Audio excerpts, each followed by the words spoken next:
Hey there, it's CJ Miller. I'm in Shreveport, Louisiana. Across the Red River is beautiful Bossier City, Louisiana.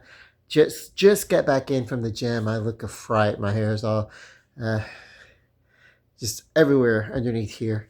It's everywhere it should be except for on top of my head. There's no hair up here. But anyway, yeah. Well, so the thing about this is my friend Mike, who I do the gym with, he went to yeah, about 2.5 weeks ago, he went to visit his people in Seattle, Washington. Yeah. So I was going to say Portland, but I think that's they're close. But anyway, yeah. Uh, so he went there. That's my new poster displays up here.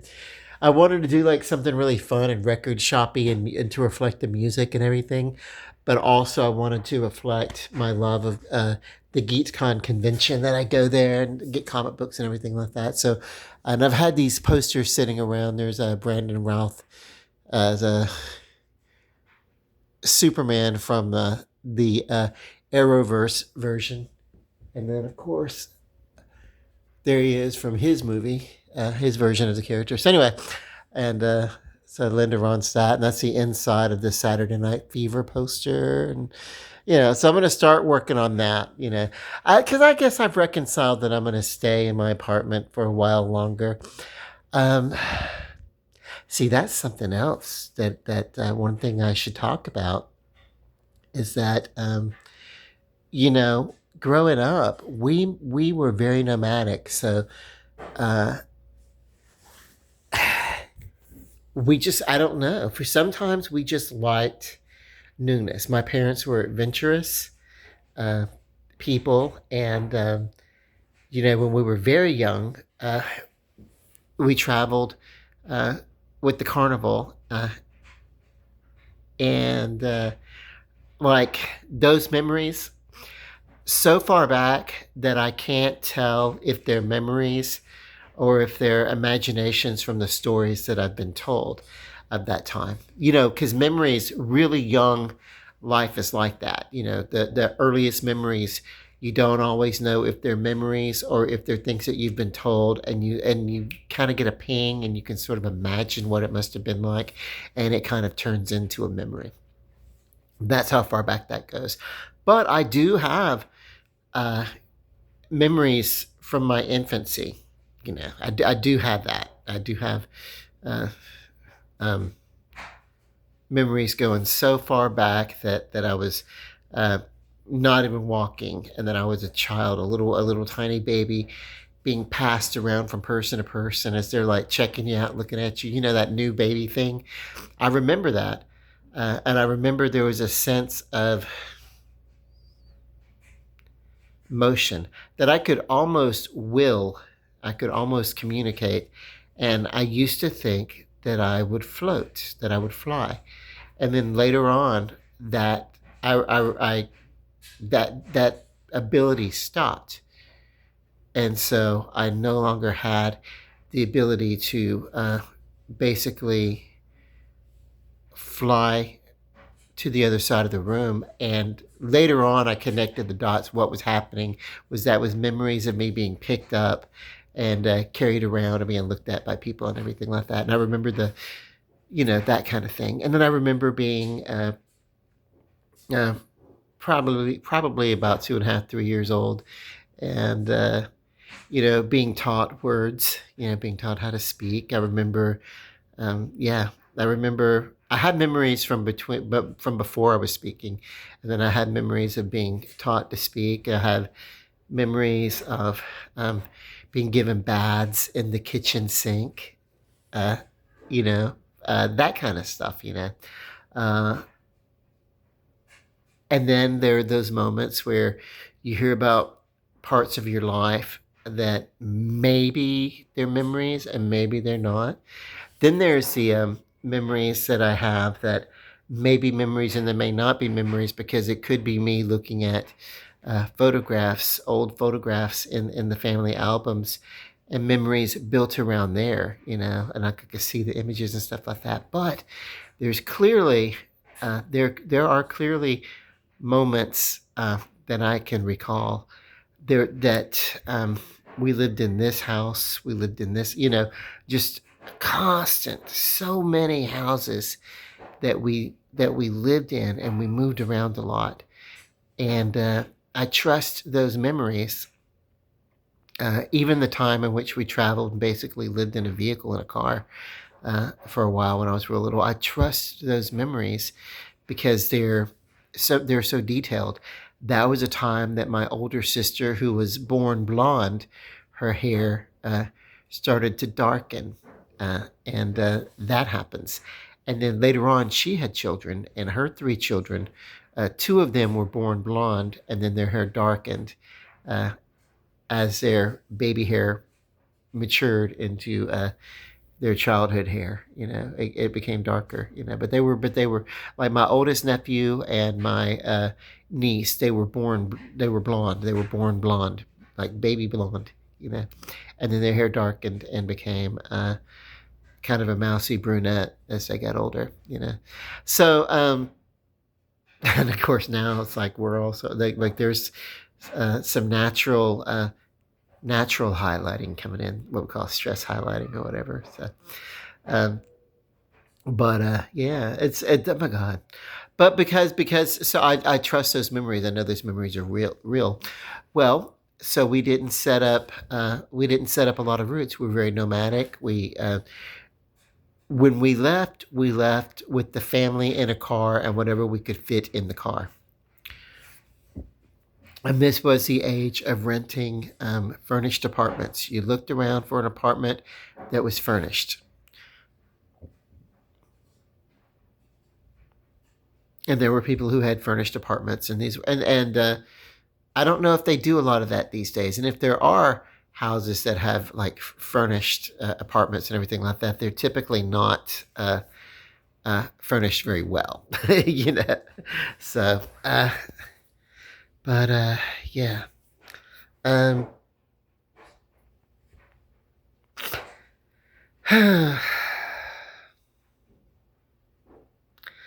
but that's one of the reasons why I'm moving to a place, and even into my adulthood, it's like I had this habit of moving someplace, staying not much more than like 2 years, and moving along. And then even after like my sister had stabilized and was living in a place for several years, and my mother had stabilized, and even my father uh, had found a place to get stable and call himself. Even as everybody else was like kind of stable, I was still that rambling wanderer that wanted to go around and have like I got to do something other than just my own little neighborhood, that kind of stuff. And I think that's why downtown Shreveport suits me, because there's so much stuff down here to do.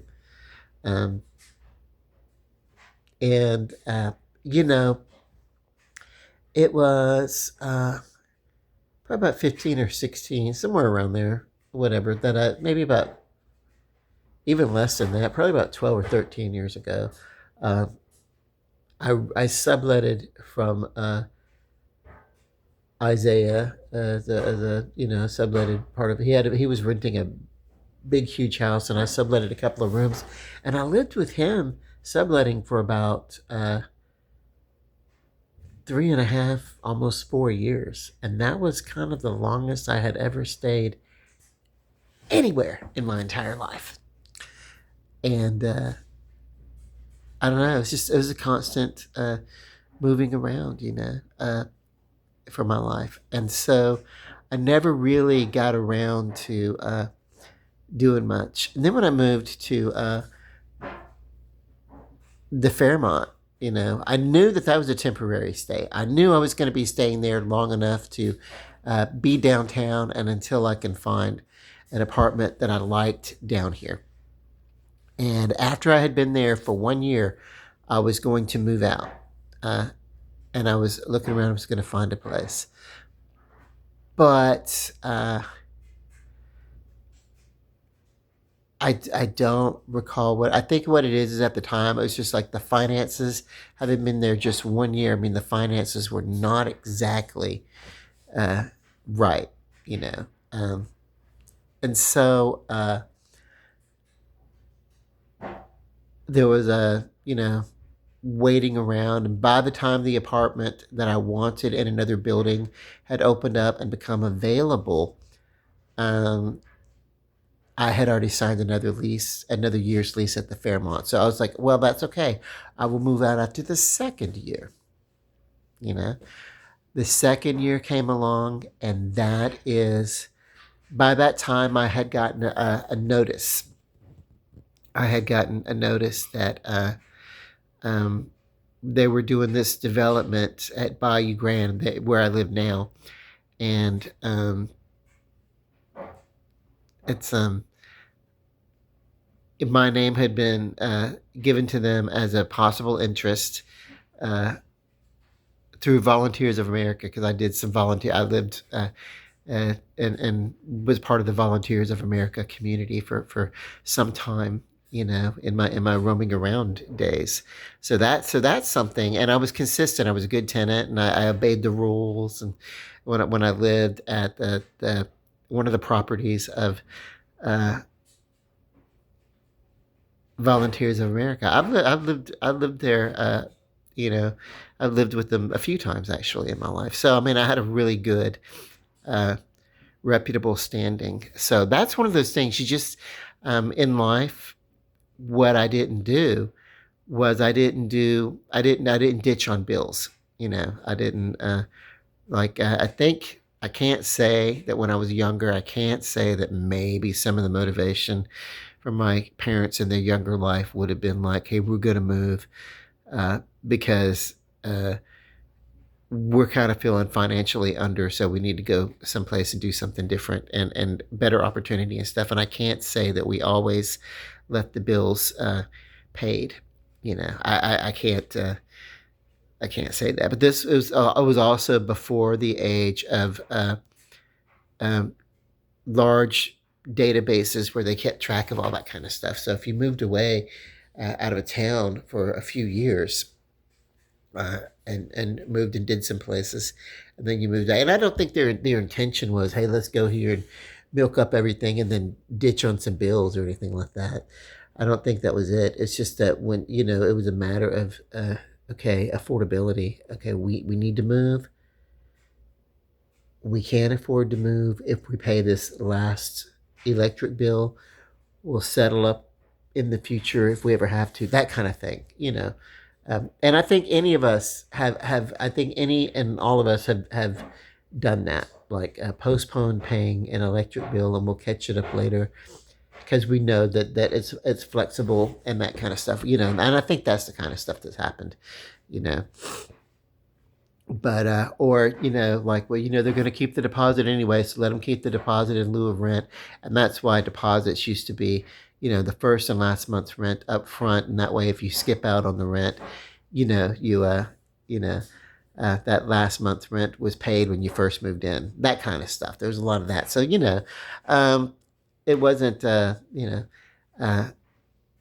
yeah, I mean, it wasn't like criminal or scandalous or anything like that. It was just, hey, we got to go. We're on the fly. We're moving. We're gone. That kind of stuff.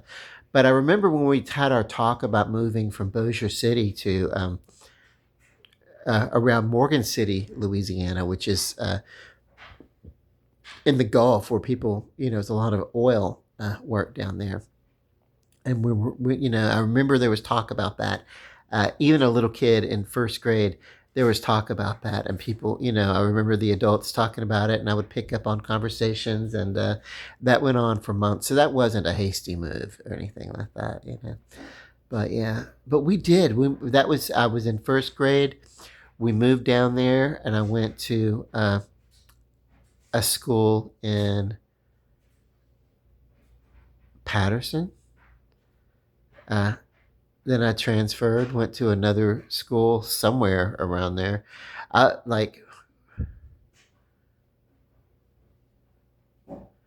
there were four schools that I went to in first grade that first year that I went. That first year that I went, there were four schools.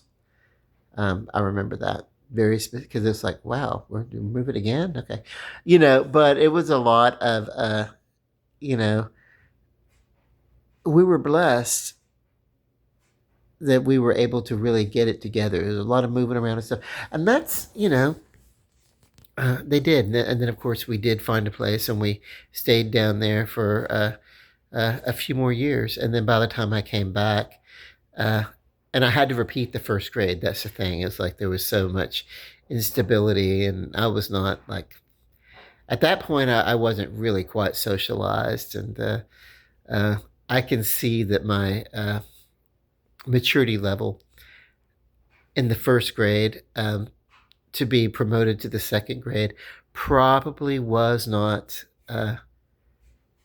I don't object to that too much. It really wasn't. I did. I needed to do that. I was like, you know, yeah, kind of a wild child or whatever. So, but we did. I ended up repeating the first grade, but I started kindergarten in as a 5-year-old. I'd only been yeah, my birthday's in April, so it was only, and then school started towards the end of August or whatever. So I'd only been like 5 years old, a few months, whatever. So, uh, and yeah, I was just, if I felt like jumping up in the middle of the class and playing, I would jump up in the middle. I was a handful. I was not a direction follower. I do remember that year in kindergarten, there were a couple of things that happened. There was another kid that was just, I don't know, like anytime he felt like it, he would shove me or hit me or something like that. One time, he shoved me into a fence and my head split open. This was another kid. This was a peer. He didn't know he was a kid. So and he pushed me and I fell against a fence and my head, uh, had to have a couple of stitches. Um, the same kid pushed me as we were lining up in the classroom, and I fell against a locker and knocked out or loosened. And it may have been him, or it may have been that my tooth was time to loosen anyway. But my very first tooth that I lost as a kindergartner was a result of the same kid pushing me into a locker, and I lost. So and I do have this recollection of thinking, why wasn't anyone um, stopping this? Why wasn't anyone stopping me from getting beat up in my kindergarten class? At recesses and stuff like that, because they really didn't do much. And uh, so that left an impression on me or whatever. That I did carry into my adulthood. But then we moved, and I remember we moved, and when I was going to Waller Elementary at this point, and I got along with all the teachers. It was one of these schools where we had a homeroom, and then I went to an English class, and then I went to a math class, and then we had a music class or something like that, and then we went back to a homeroom. So they were teaching us about moving around from different schools, even then, specialized classes. And the homeroom teacher, Miss Vowell, I do remember that she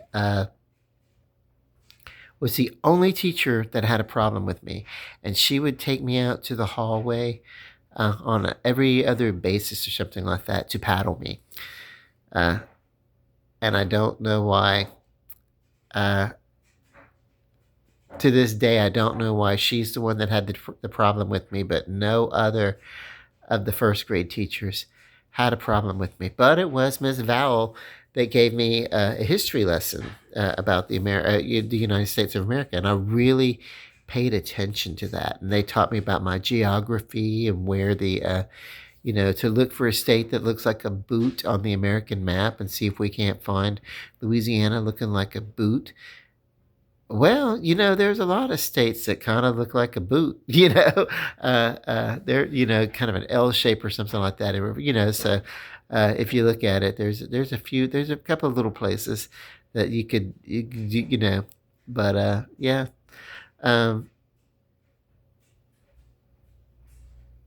and my literal mind, it's like, okay, well, this could be whatever. But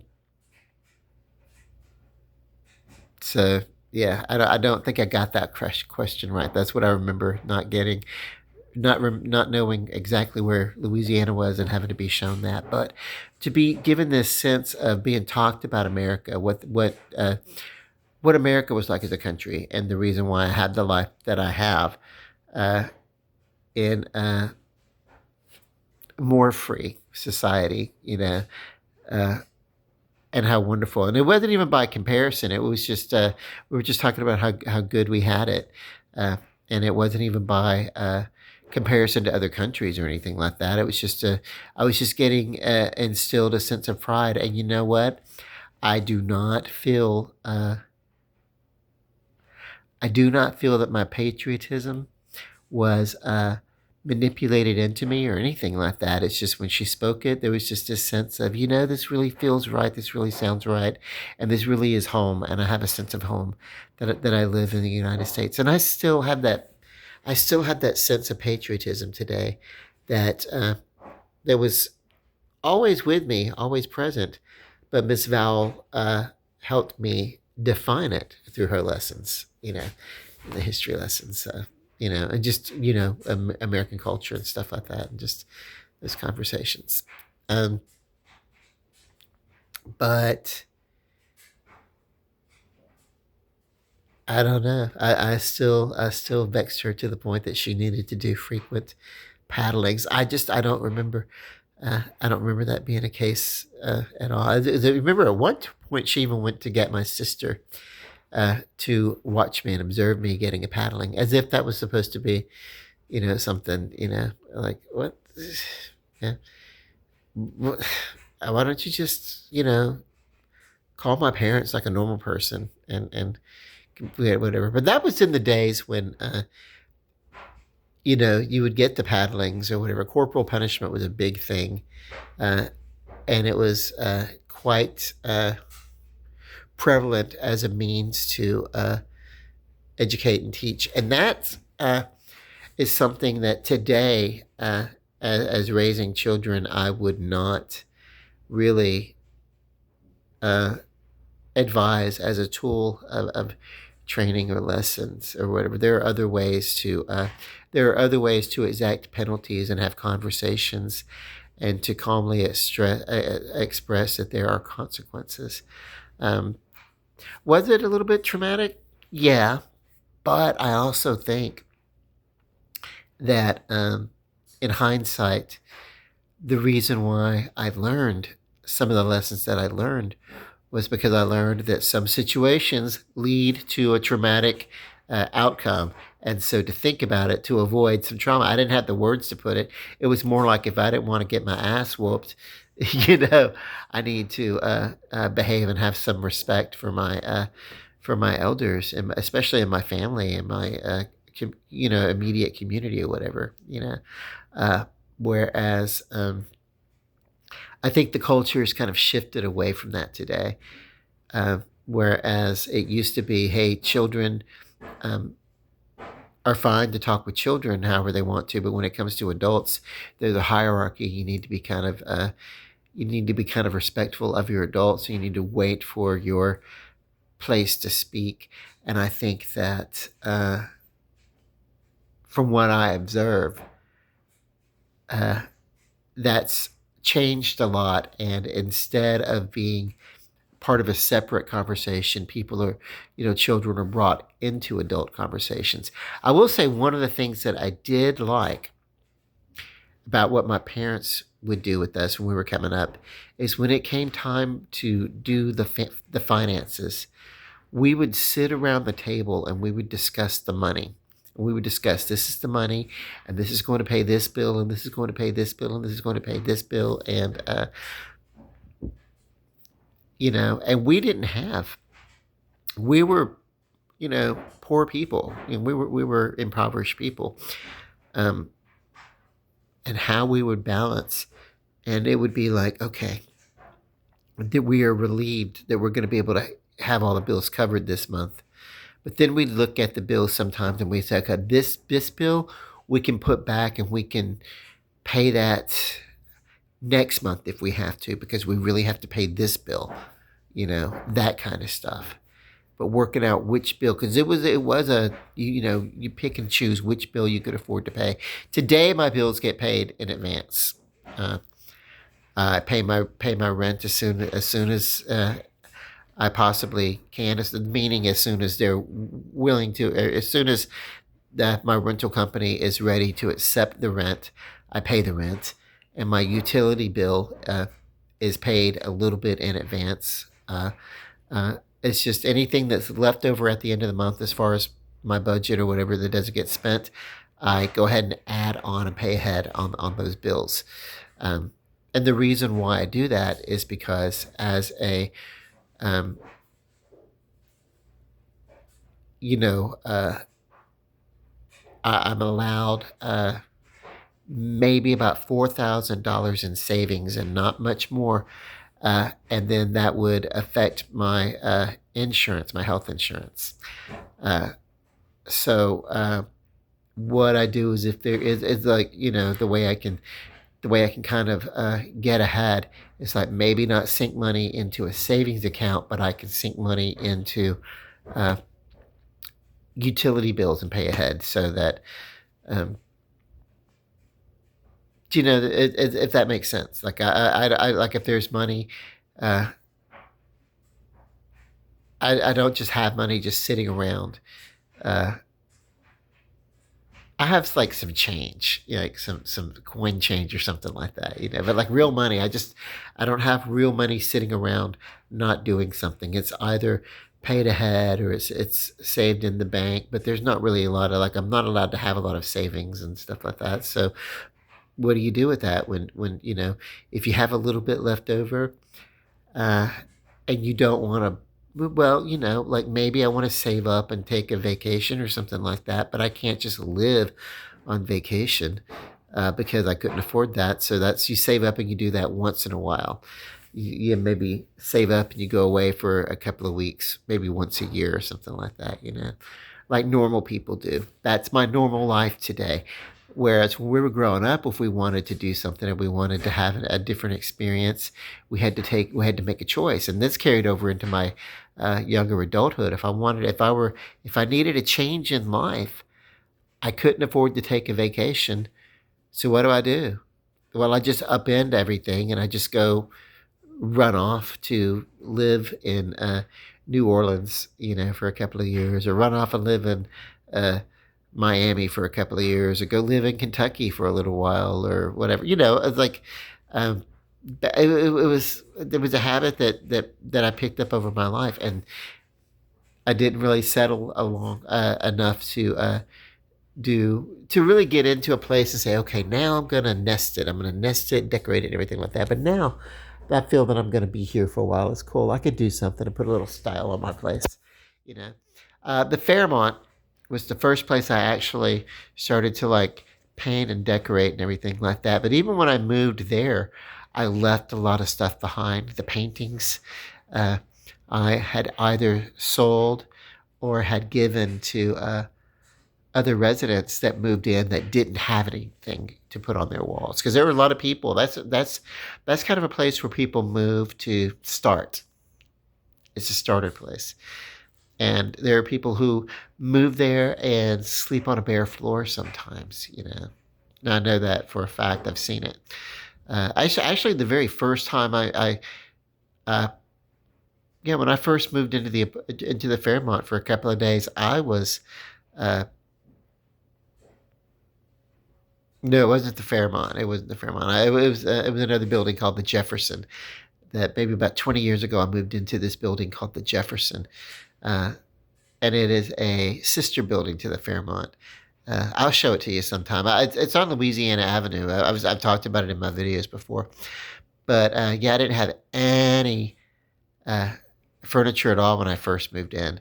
And so literally it was me with a couple of blankets on the floor sleeping. And I didn't have a TV or anything like that, no radio or anything like that. At some point, I bought this personal DVD player, not much bigger than a tablet, and you would open it and you could put your CD on the side. And you watch it on maybe like a 10-inch screen. You could watch your DVDs or something, and that was my home entertainment, for probably about 2 years, and so I mean, I am someone who knows how to.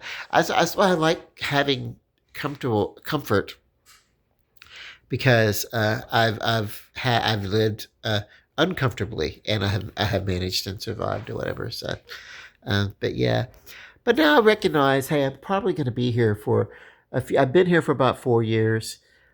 There's the occasional issue that I have with the management that we need to talk and get clarification and what's going on and this and that. But that's not due to me. That is due to the management uh, constantly changing personnel, and it's like, you know, but and payment methods and somebody's there and they're not keeping track of their records, but I keep really good records. I learned that too over a lot of years, moving around and even trying to sublet from people, even sometimes family or whatever. You learn it's a really good idea,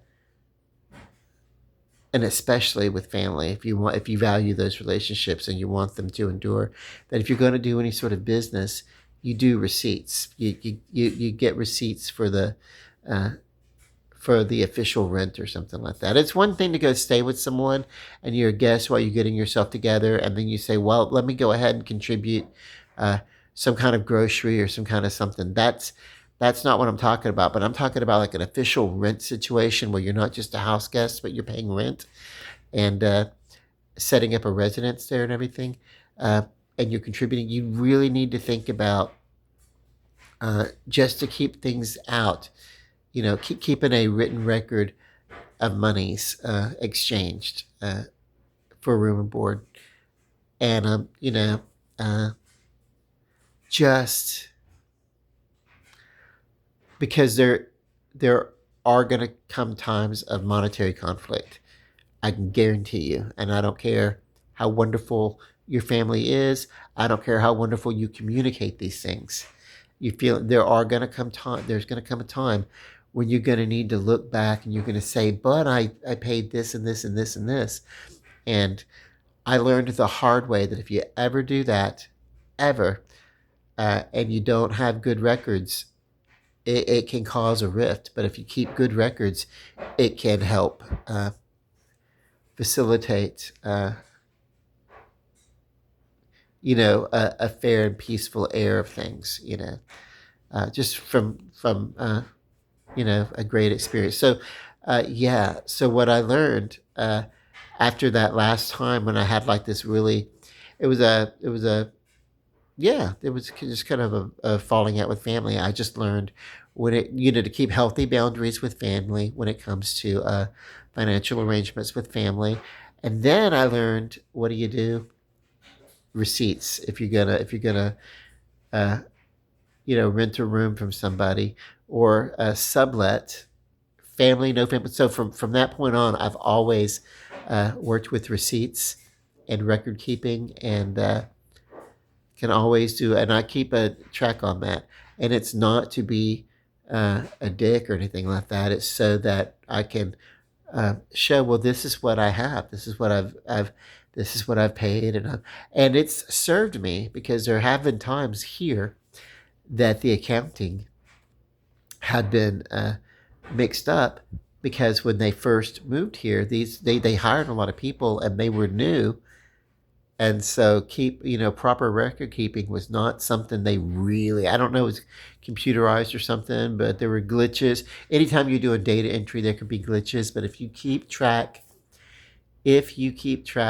especially of your if you pay through your bank, or you can go back and you can look at your bank withdrawals and you can say, well, this was this was paid for this on this date.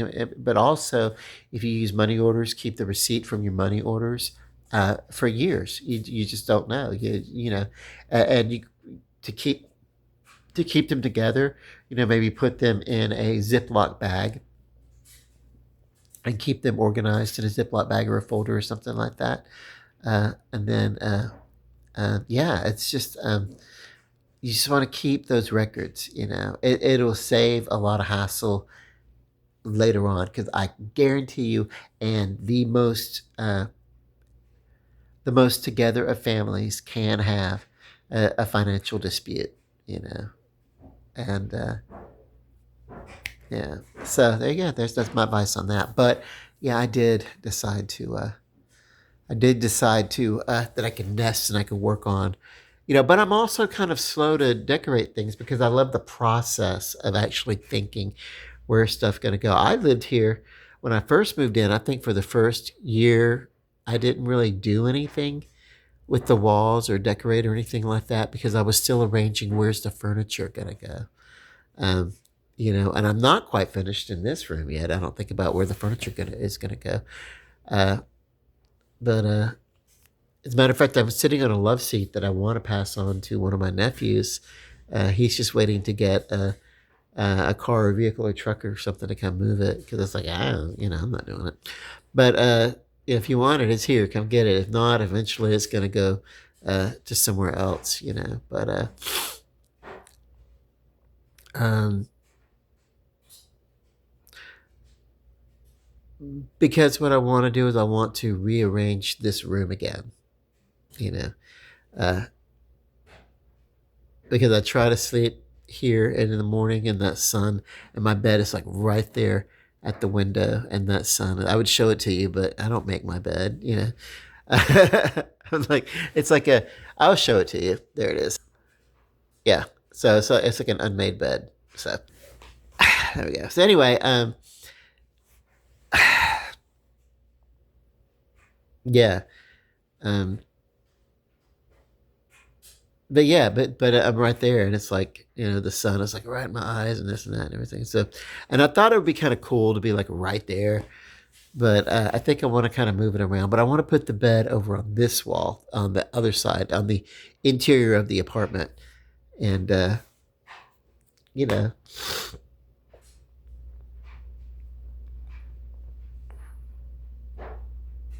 I don't know. But it's weird because it's like this is a long room, and it's like if I situate it to where the bed is on this side, where I'm sitting, then it kind of, you know, it's interesting. But I want to flow to the room. I want to feng shui. I don't, you know.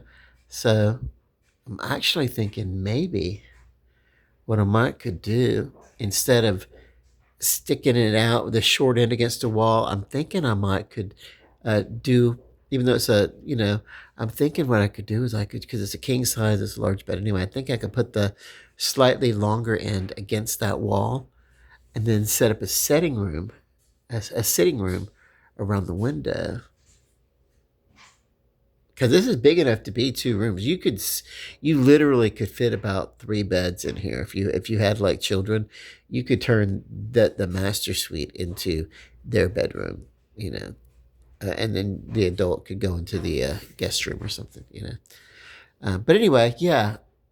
And as I'm talking, this bandana is getting further and further up my head. So let's put it back down. Hang on. Let me readjust. Okay, now that I've segued and I've talked through my childhood trauma and whatever, I don't mind talking about these things because it's like, oh my god, you know, it's not like I haven't processed them and I've gotten over them or whatever. But there is the thing about you know, well, if I get to another apartment, I'm not necessarily in a rush to get everything decorated. Everything's a process, and I love the process of things becoming and that's kind of cool. As I do more travel, I want to pick up some decor and everything. But it's like also deciding what do I want my apartment to look like. My friend Mike, his room where he's living with his lady is like the most awesome room. It's yeah, and I yeah, dude can like out decorate me in a heartbeat. I wish I could show it. I think there's some videos where I've shown my painting uh, in his room, but he's uh, met a lady and they're living together now. And the room that he's in now was like fucking awesome, you know. But um, I'm proud actually that one of my pieces of work I painted a painting. I was gonna start painting it, and with the canvas when I'm working with canvas, I maybe can have a sense of something, but I know that just that inkling of an idea is not what it's going to be when it's finished. This was different because I started working with the canvas, not necessarily knowing who it was going to go to, but I started it knowing what type of area or motif it was going to go to. Uh, because it was a nighttime, darker kind of scene. And it fits right into Mike's area because Mike's got like all these plants inside of his room. They're this all over his room, plants everywhere. And he's got grow lights and this, and he's great with the landscaping and gardening and everything like that. So he's got a really good green thumb, and he is really able to have an inside garden in his house, basically with a lot of oxygenated house plants and everything. He is great, and I struggle to keep um, my aloe vera alive and my cactus alive. Steve and Lance, you know, and I tried to do some other plants, but they just didn't make it. You know, so amazing. Uh, and I hope they'll live actually, because I'm going to go. Like I said, in February, I'm going away for probably about 3 weeks. So what I'll probably do is probably get them really fed very well, and they're very robust, and they can go uh, for a little bit without being tended. An aloe vera can go uh, 3 or more weeks or something like that. Uh, because they can pull moisture from the soil and from the air pretty well and use it efficiently. So if I treat them really really well just before I leave, then uh, they will be quite okay when I come back. They'll be starved by the time I get back, but they'll be ready for me to come back. And so um, yay, you know. And so I think I'm gonna do is I'm gonna get some plant food that spikes them. So I'm gonna spike that you put in the soil and everything like that. Uh, I'm going to really, really nourish the soil uh, and make it let them have plenty of food to eat and everything like that. And it's not like they're like animals, like an animal. You can't go off and leave an animal for 3 weeks, but you can do that to a plant. If and then I can let Mike, if I feel insecure, I can have Mike come over and check on them and see if they need a little water or something like that. But I think they're going to be okay. I think they're going to be fine. Um, or I could talk to Mike and see if he wouldn't take them home to his house for a couple of weeks while I'm gone. That's another option too. Like, but whatever. Um, I'll think about it. I'll think about it. I mean, one thing that plants like is they like to get home, and they like to come home, and they like to stay home. You know. But yeah. Um, so anyway, I really love my plants, Steve and Lance, and I hope that they'll survive. I wanted to do, and I'm going on vacation. I've talked about that, and I wanted to do a little mini cruise between the 20th and the 23rd, but that particular opportunity has closed. That particular sailing is closed, and the lady was like, "I've got something coming out of Orlando," and I was like, "That's like 100 miles away. I don't want to deal with that. I don't want to. You know, I'm not going to be in Florida until the 19th, and I don't want to have to. Yeah, I'm going to be. It's going to go to Miami, so I don't want to have to get all the way up to Orlando and then come all the way. So it's not going to work. Um, you know, uh, these people. She's insane. This woman I was talking to, and then she was like, "Well, there's one going out on the something something something, and it's a 7 day cruise." And I'm like, "Well, you're sitting here looking and talking with me, and you're looking at my account, and we've already discussed the fact that I'm going to be departing on the 23rd for approximately 3 weeks, just short of 3 weeks, uh, and so basically." The things that you're throwing out and that you're suggesting make no sense. God, I need to be a little bit more patient with people who have, maybe they're normal people and maybe I'm the one that's abnormal. Maybe, I don't know. When I was younger, I think if they had better ways to diagnose things, some of my issues would have been discovered earlier. I'm bipolar. Um, we didn't even have that sense of that, even in the military when I was leaving the military, because I joined the military, really tried to make that work out, and it was just wow. This was, I think what it was by the time that I got it, I was there and I was doing my AIT, and I'm like, wow, if I wanted to work in oil, I could have just stayed in Louisiana. Though I didn't need to come here to do oil to be. I could have been Louisiana oil scum. I don't, this sucks. This is not for me. Do you not have anything else for me? And they didn't, and so it wasn't going to work out. And yeah, we had talks. We had many talks. Is this something that was going to work out for me? And at the end of it, I was like, no, it's not. This is bullshit. But also, a lot of what was going on, the way that I was projecting, had a lot to do with the fact that I was experiencing early uh, adulthood onset of schizoaffective uh, disorder. You know, which they called schizoid personality traits in those diagnoses. I'm sure I'm not shocking anybody by that revelation. But no real official discussion or diagnosis. But it was in my early 30s, and I got that official.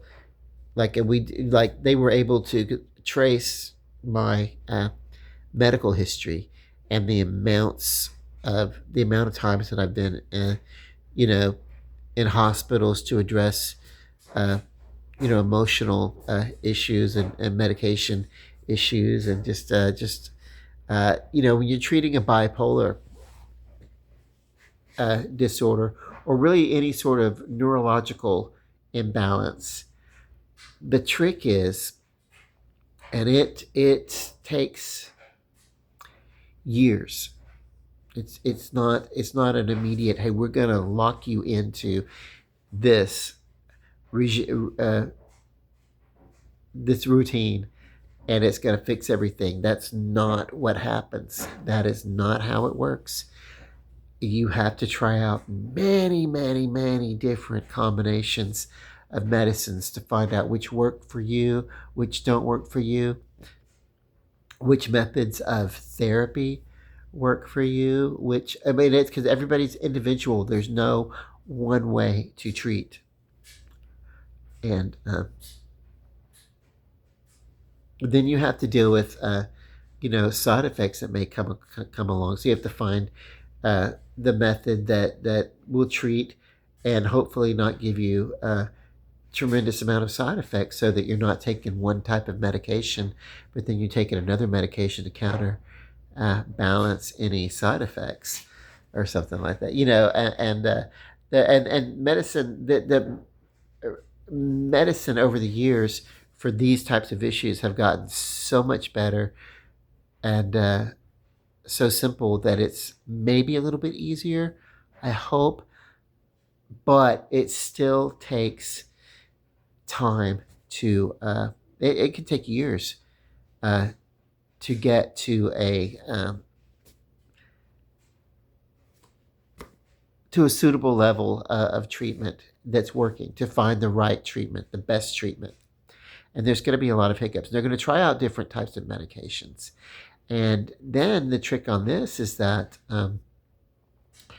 uh, we're biological beings, and our bodies change, and our biology uh, changes with that, and medication will need to change with that, and and then you have to find out, diet plays a part in it, what we consume. If you're treating a neurological chemical imbalance that creates something like a bipolar, you pretty much need to not drink, and you pretty much need to lay off uh, the marijuana or any other recreational substances, because that will really stop your medication from working the way that it's supposed to. But not only that, herbal supplements can affect those medications. Uh, that you need to let the doctors know what types of over-the-counter vitamins that you take. You know, uh, so, and then you have other issues like, maybe you have to deal with the diabetes or something like that, or I don't know, but it's like you want to be concerned about some medications can increase your high blood pressure, so you have to turn around and take medications to worry about your high blood pressure or whatever like that. I don't have that. I do have a left naturally. I have a blood pressure that becomes like astronomical, but I've had that uh, since my late 20s. I've had that blood pressure issue. Even without medication. Uh, yeah, it's just crazy. Some of that, you can feel anxiety and think that you're having a mood disorder of an anxiety, but it may be that your blood pressure is through the roof. So if you can maintain your blood pressure, then it helps with your mood. It all ties in together. The physical body, the mood is an expression of the neurological health that's going on. But yeah, well, my point is, I don't want it to sound daunting, but it does take a long time, more often than not, to find the treatment that is best for the individual who has these kind of issues. But with time and hope and perseverance, you can get to a level that that you can live, and you can find that your condition, if you deal with these things, you can find that your condition becomes tolerable and even surmountable. That you can move on and thrive in spite of having a mood disorder. You just learn to incorporate it as part of who you are, and you then learn not to abuse it on other people and take it out on other people. You know, um, so. Because when I was younger, I didn't have the tools, and I didn't have the knowledge, and there are times that I've been like, just brutal with other people, and the fact that I'm an adult now, and I have come through a lot of things, and I've had the therapy, but mostly I'm also physically, medically compliant. That's the big thing, and I have a level of stability now that works for me, uh, and that I can live comfortably with as part of my life and say, okay, this is manageable. I can work with it, and it's it doesn't have to rule me. It's just something that I deal with. I can have that now, but it doesn't do anything for the people that received the brunt of my craziness when I was in my 20s and 30s. It didn't do anything for them. And what does it mean to them? So uh, what I learned is that some of these illnesses that I have, and there's also an addictive component to this. You know, what I learned is that even though I don't necessarily have a personal responsibility for having these conditions, it's just part of who I am. It is my responsibility to work on my recovery and to work on my sense of daily serenity. And in those moments when I'm not serene, work on not abusing and taking things out on other people in a way that causes them undue trauma. Because it's all tied in together, right? And so I guess this video has turned into like a little therapy session in which I can talk about things. And I really just wanted to talk about, I was so happy that I got together with my friend Mike, and for the first time since he went away to Seattle, he was back and he got back, and then he kind of got a cold. He didn't feel like doing anything for a few days, and then the whole, United States got cold, and 2/3 of it's under snow right now. And so tonight was the first night that we got to go out in about two and a half, almost 3 weeks since we've been to the gym. Even though I've been doing some home calisthenics, it's great to get out and do some stuff, and it felt great. And that's what I wanted to talk about.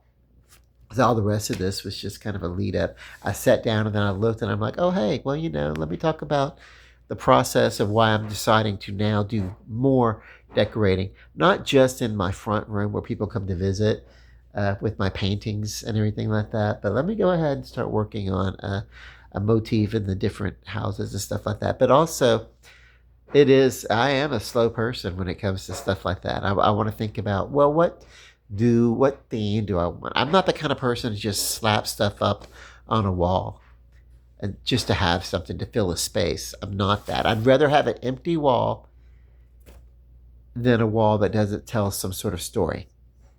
If that makes sense. I don't know. It does to me, and I'm the one that lives here. So, yeah. Okay. I've also killed some time. My clothes are about done. It's time for me to go fold some laundry. And then, God, I was so happy to get out today. And then I get to go out tomorrow, and I have some errands to take care of in the daytime. But I'm so happy. I get a little bit wigged out if I can't get out of the house. If I can't go out for my walk, my health walk or whatever. If I can't, I'm just a person that doesn't like to sit still. And you know what? Sometimes it is good to be able to sit back and get still and enjoy that stillness. So it shows up here as a different color. In real life, it doesn't. I have a little bit of concealer just on there because I have a blemish on my face that I'm covering up. So that's why I keep touching it. I'm a little self-conscious about it. It only looks this way with this high definition imagery. It doesn't look this prevalent in actual life. It's a slight color difference. It's not that big of a deal. And basically, I could have just touched it up here, but instead I smeared it. It's like, but whatever. It's like, hey, it's the color of my hair. I'm not doing anything to tone it or blend my hair until right before I go on the vacation, because I'm going to do it. Then I'm going to go on vacation. It'll last me for the duration of the vacation. And then I can come back and touch it up again. But if I do something like right now, and then 3 or 4 weeks from now, it'll be time to do it again before the vacation. So it's like, may as well wait. Actually, it's only about 3 weeks away. The 18th. Let me go in here and look. Hang on. I believe it's under a month. Hang on. as we used to say in basic training when we were looking forward to moving out of basic training or learn to you have something to look forward to, you say 3 weeks and a wake up. So that's what we have. 3 weeks and a wake up. The countdown has officially started. I need to go fold some laundry, and then I need to make a little dinner. I'm fasting, by the way. Not fasting. I had a little light lunch, which basically was just a little bit of that pork and cheese noodle bake that I made, but not so much that it destroys my keto efforts. I can have a little bit of carb as long as it's under 50 grams of carbs within a 24-hour period. I can have that. So that's kind of what I had. I had a little piece of leftover small piece of ribeye this morning. And then a little bit later on, I had, right before I went to the gym, maybe about a quarter of a cup of that casserole bake that I just talked about, and that's my food for the day. And then come midnight, I get to start again. The midnight for me is any time between 11 p.m. to 1 a.m. So, and it's almost 10 o'clock now. So I want to go watch the news in a little bit and just kind of fold some laundry and just kind of like, even though I could, like my body's telling me, hey, you're kind of a little snackish, you need to eat. I could wait until midnight and I can discipline myself and, work on calorie reduction, portion control, and I'm enjoying this. I'm enjoying doing things that are goal oriented as far as my physical health, my mental health, my home, and yeah. Anytime that you do have tough moments in life, and we all will, and I'm just being really candid about this. Even today, sometimes I'll have a tough moment, like I really just couldn't get out of the house for the last few days. It's icy, right? I tried to take a walk last night, and everything was too slick. I was like, I probably would have physically hurt myself if I had taken the wrong kind of fall, So I really just went out into the parking lot and talked on the phone for a little bit, made a video. If you have moments of struggle, it can help to look at the things that are good. And that's a discipline. Whenever we're in a funk, especially when we're dealing with depression, and it's really just discontentment with what things may happen or whatever, whether or not there's medical compliance or not, what can help is to just take a good assessment of life. What is good?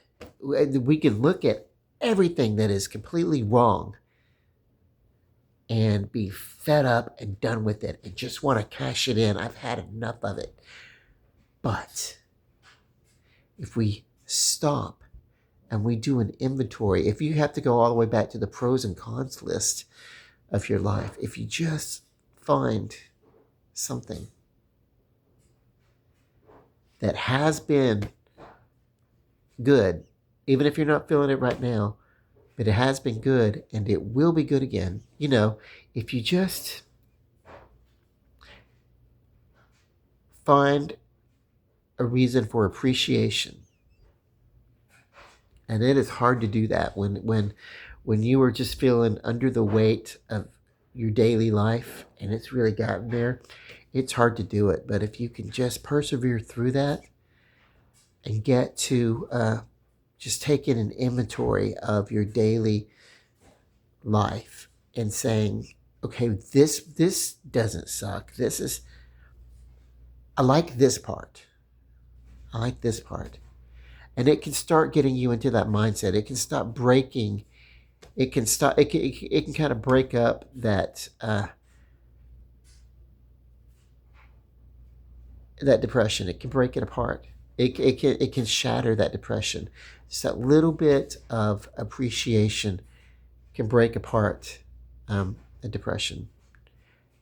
Even if it's not a permanent dissolution of that depression, in a moment, it can help you get brighter and can help you get through so that you can get enough clarity to say, you know what?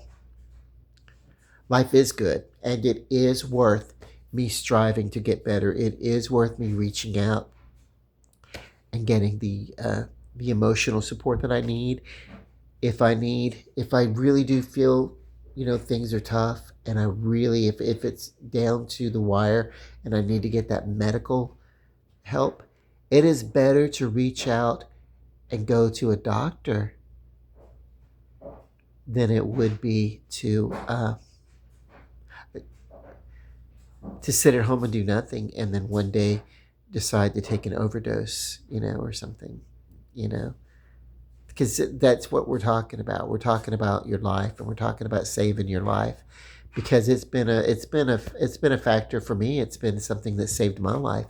The ability to sit down and just, okay, before I make this very final fucking decision,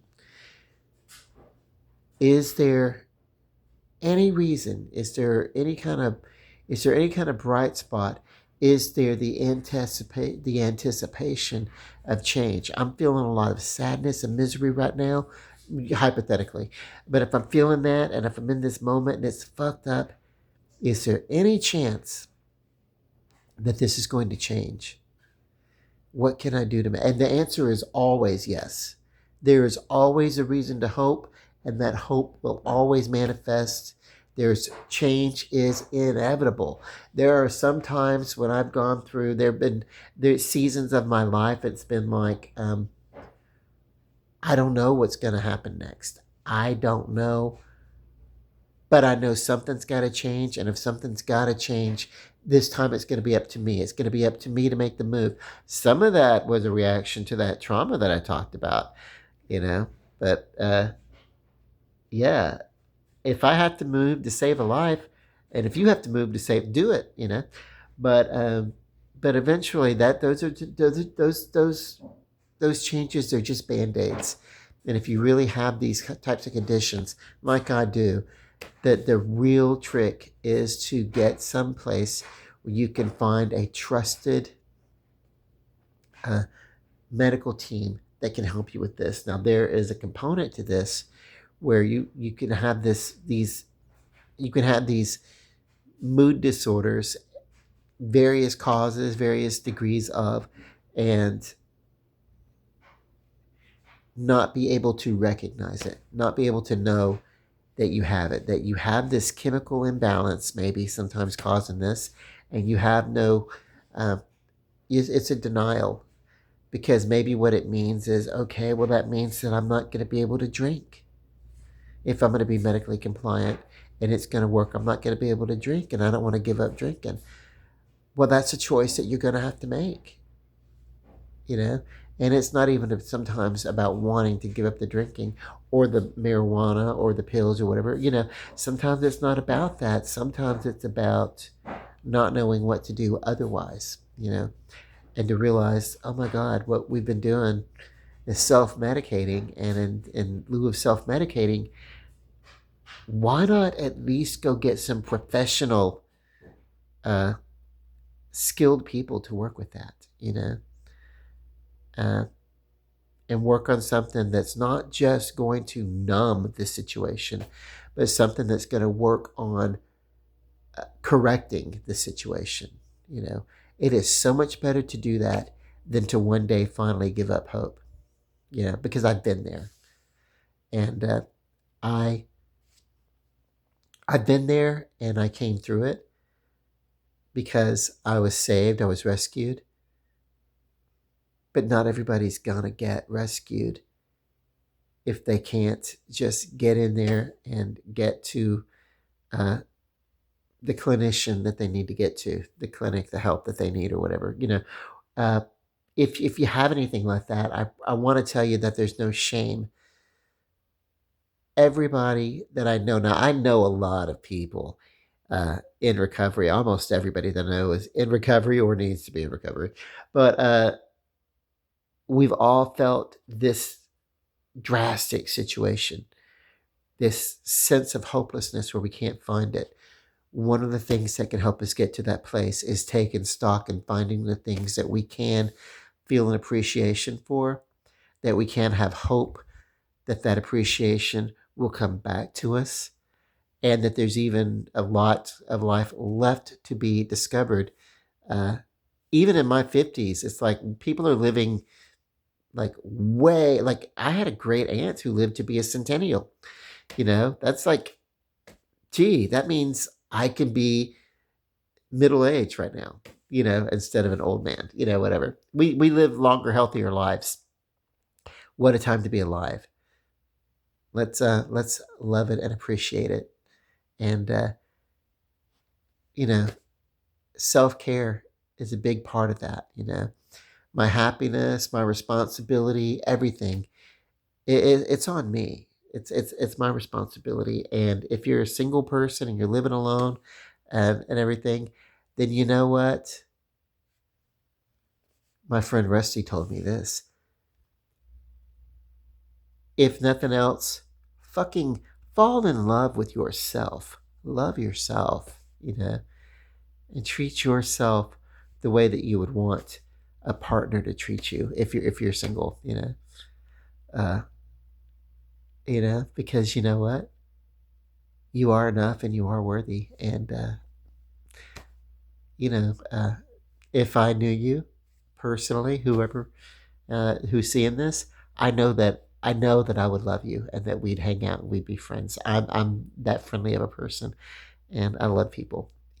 So, and I care. And also, this is, I think when I come back from Florida, I'm gonna like have done. I think I'm not gonna worry about doing comb overs anymore. I think what I'm gonna do is just kind of grow this out and then wear it back in like the ponytail or something like that, and just kind of chill out on my look. Kind of, you know, ease into this next. I would say ease into it, but I've been fighting with it. I do a hellish as fucking comb over, quite a stylish comb over. That if I can finger style perfectly and it looked good. I basically take the hair, comb it up, and make a toupee out of it. Basically, it's a variation on the young black woman's rap. Basically, flip flop or whatever. I can make my hair.